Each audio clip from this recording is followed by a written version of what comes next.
அண்மைச் செய்தி.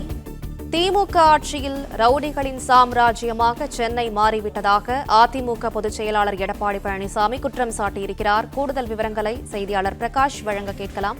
பிரகாஷ், வணக்கம். மேலும் விவரங்களை சொல்லுங்க. திமுக ஆட்சியில் தமிழகம், குறிப்பாக தலைநகர் சென்னை ரவுடிகளின் சாம்ராஜ்யமாக மாறிவிட்டதாக எடப்பாடி பழனிசாமி குற்றம் சாட்டியிருக்கிறார்.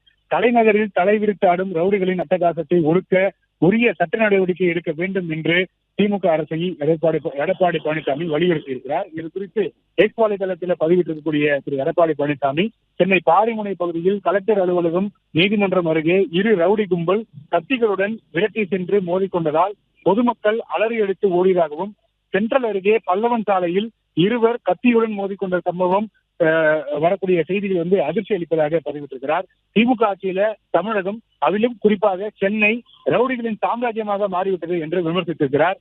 காவல்துறையை கையில் வைத்திருக்கும் முதலமைச்சர் ஒரு ஆட்சியில மக்கள் எப்படி நிம்மதியாக இருக்க முடியும் என்று கேள்வி எழுப்பியிருக்கிறார். தலைநகரின் பிரதான சாலைகளில் ரவுடிகள் கத்தியோடு வலம் வந்து சண்டை போடுவது என்பது இந்த நொடி இந்த இடம் என எங்கும் எப்போதும் பொதுமக்களுக்கு பாதுகாப்பு இல்லை என்பதை வெட்ட வெளிச்சமாக்குவதாக எடப்பாடி பழனிசாமி விமர்சித்திருக்கிறார்.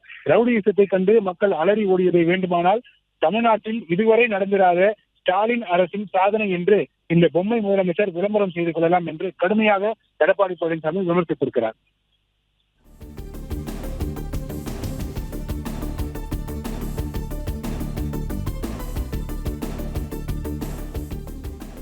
விவரங்களுக்கு நன்றி பிரகாஷ்.